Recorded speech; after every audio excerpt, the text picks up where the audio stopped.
Hello friend, स्वागत है आज के इस नए वीडियो में। आज के इस नए वीडियो में हम लोग जानेंगे गोदावरी नदी के बारे में एवं घाघरा नदी के बारे में। तो चलिए इस वीडियो को शुरू करते हैं। सबसे पहले हम जानेंगे गोदावरी नदी के बारे में। यहाँ पर लिखा है यह नदी महाराष्ट्र के नासिक के निकट पश्चिमी घाट से निकलती है। मतलब गोदावरी नदी का उद्गम स्थान ठीक है, महाराष्ट्र के नासिक है। ठीक है, महाराष्ट्र के नासिक है, मतलब नासिक का पश्चिमी घाट है। ठीक है, आगे लिखा है इसकी लंबाई 1450 किलोमीटर है। 1450 किलोमीटर है। ठीक है, मतलब गोदावरी नदी की लंबाई 1450 किलोमीटर है। कहीं कहीं गोदावरी नदी का लंबाई देता है 1465 किलोमीटर। 1465 किलोमीटर। ठीक है, तो आप दोनों याद रखिएगा। लोग आप देखिएगा, ऑप्शन के हिसाब से आप लगाइएगा। ठीक है, अगर आ जाए क्वेश्चन ऐसे तो कॉम्पिटिटिव एग्जाम में।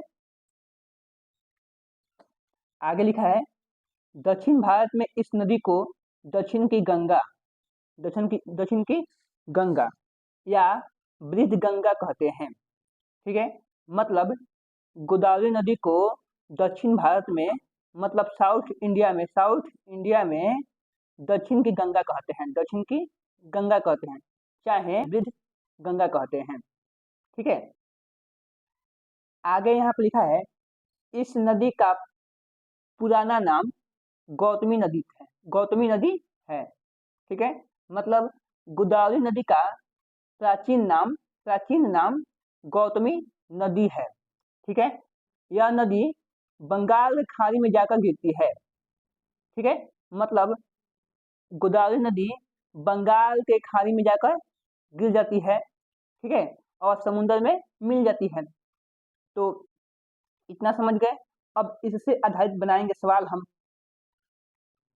अब देखिएगा, इस नदी पर आधारित सवाल को बनाएंगे हम। तो पहला सवाल है गोदावरी नदी का उद्गम स्थान है। ठीक है, मतलब गोदावरी नदी कहाँ से निकलती है? तो इसका आंसर हो जाएगा महाराष्ट्र के नासिक के पश्चिमी घाट से। नासिक के पश्चिमी घाट से निकलती है गोदावरी नदी।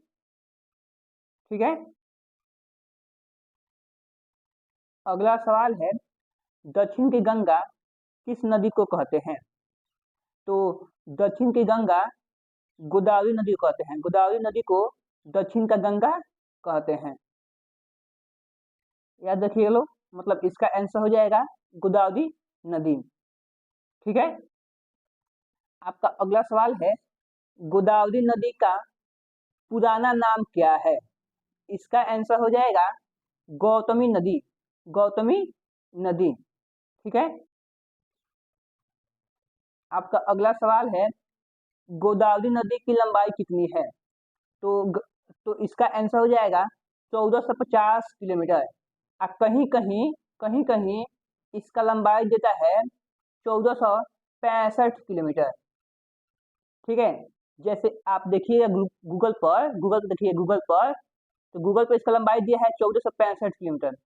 1465 किलोमीटर। लेकिन अगर आप देखिएगा 9th क्लास की किताब में, तो इसका लंबाई दिया है 1450 किलोमीटर। ठीक है, आगे अब हम जानेंगे घाघरा नदी के बारे में। तो यहाँ पर लिखा है यह नदी ट्रांस हिमालय क्षेत्र के करनाली स्थित, ठीक है, मापचा चुंगो हिमनद से निकलती है। मापचा चुंगो हिमनद से निकलती है। मतलब घाघरा नदी का उद्गम स्थान मापचा चुंगो हिमनद है। यह दक्षिण पूर्व दिशा में बहकर हिमालय को पार करती है। मतलब पूछा जा सकता है आपसे सवाल कि घाघरा नदी किस दिशा में बहती है? तो इसका आंसर हो जाएगा दक्षिण पूर्व में बहती है। ठीक है, उसके बाद बोला है इसे मतलब घाघरा नदी को पर्वतीय क्षेत्र में करनाली, ठीक है, एवं मैदानी क्षेत्र में घाघरा के नाम से जाना जाता है। मतलब घाघरा नदी को पर्वतीय क्षेत्र में करनाली कहा जाता है और मैदानी क्षेत्र में घाघरा कहा जाता है। ठीक है, आगे लिखा है यह नदी नेपाल से प्रवाहित होकर छपरा के पास शारदा नदी का जल ग्रहण कर गंगा से मिल जाती है। मतलब घाघरा नदी जो है, घाघरा नदी नेपाल से निकलकर छपरा आकर गंगा नदी में मिल जाती है। मतलब गंगा नदी एवं घाघरा नदी का संगम स्थान छपरा है। क्या है? छपरा है। छपरा जो है बिहार में पड़ता है। ठीक है, इतना तो आपको मालूम होगा। आगे देखिएगा, यहाँ पर लिखा है इसे मतलब घाघरा नदी को उत्तर प्रदेश में सरयू के नाम से पुकारा जाता है। सरयू के नाम से भी पुकारा जाता है। मतलब घाघरा नदी को उत्तर प्रदेश में सरयू नदी कहते हैं। सरयू नदी कहते हैं। ठीक है, अब इतना समझ गए होंगे तो इस पर हम बनाएंगे सवाल। पहला सवाल है, घाघरा नदी को यूपी में किस नाम से जाना जाता है?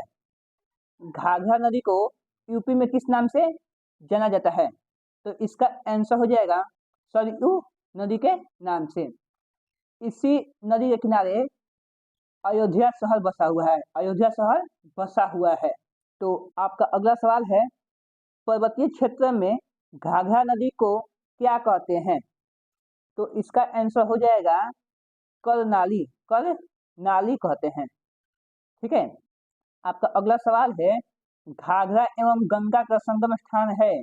मतलब घाघरा नदी एवं गंगा नदी कहाँ आपस में आकर मिलती है? इसका आंसर हो जाएगा छपरा में आकर घाघरा नदी एवं गंगा नदी आपस में मिल जाती है। दोस्तों, आज के वीडियो में इतना ही। अगर आपको यह वीडियो अच्छा लगा तो वीडियो को लाइक और चैनल को सब्सक्राइब करें।